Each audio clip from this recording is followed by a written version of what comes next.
Hello, in this video I'm going to show you how to use the app PathOn. The logo looks like this, and when you click on it, it'll take the app. We're going to need to use this app in portrait. It won't let you use it in landscape. And the first time you go into it, it will ask you to access all your photos. So you can click on yes, access all photos, and it'll ask you to access the camera. It doesn't matter about that because we're going to be using the photos anyway. I'm going to take a photo and then turn it into a concrete poem. So first of all, I need to get my background photo. I can go to the album to import a photo. I can actually see the one I want here. I've got a picture of a shark already.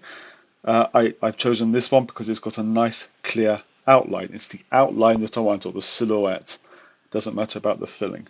What I'm going to do is I'm going to make sure that it takes up most of my picture like that. So now I've got my background. And I come to this page, draw. I'm going to draw a line over the top. So I click on draw, and then I'm just going to trace over the outline of the shark, and this will give me the line for my poem, like that. When I'm happy with that, I click done, or I can undo, or I can clear it and start again. But once you've done your line, you won't be able to go back and change it afterwards. So you have to get your line how you want it, because your poem is going to follow that line. Once you've done that, you're going to click on done. Or you can use more than one line. It doesn't have to be just a single line. You can have various lines. Then you click on done. And it comes to my text. So now I'm going to create my poem. My poem is not going to be spectacular. I'm just going to put down words that I associate with sharks.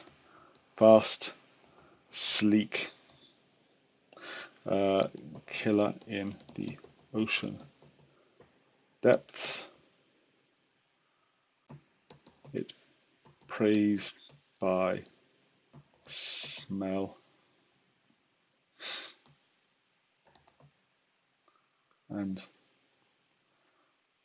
loves the smell of blood. Lovely poem. Teeth that bite. I'm quoting there from Jabberwocky. Eyes that pierce the murky waters. Okay, there's my poem. I've got a size button there that I can change the size to spread it out, but I can do a lot more things with this text in a second. So it doesn't matter if you're going over. If you have too much, you can just bring the size down so it all fits in for now. Or you can, if you've got not enough words, you can make it slightly bigger.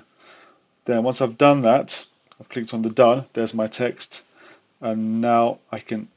If I go to edit now, there's all kinds of controls that have come up for me here. First thing I want to do is change the font. It comes up with this capitals block white letters. And unless that's the best one, I'm going to change it. There's a whole load of fonts for me to use here. I'm going to go for something a little bit more sharky.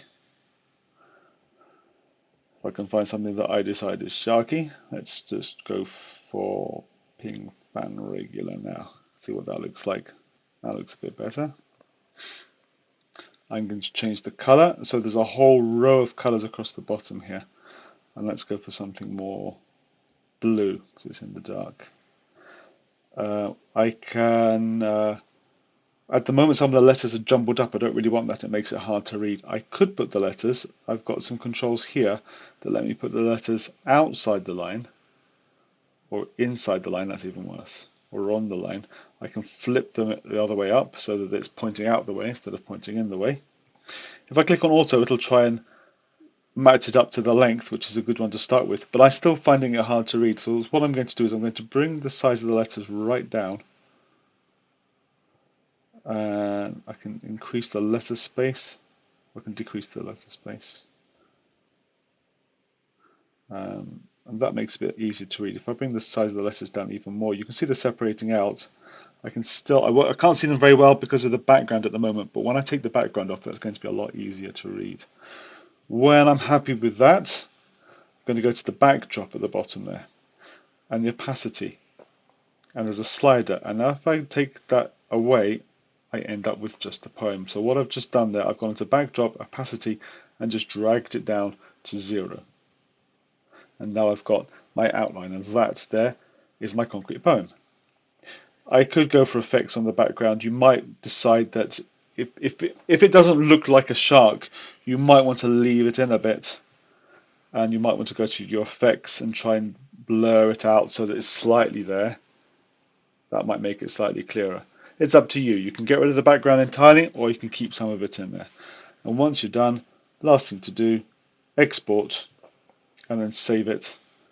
Save it onto your camera roll, the red one. Save only result image to the camera roll. And that will save it now to your camera roll, and you'll be able to export it to Schoology.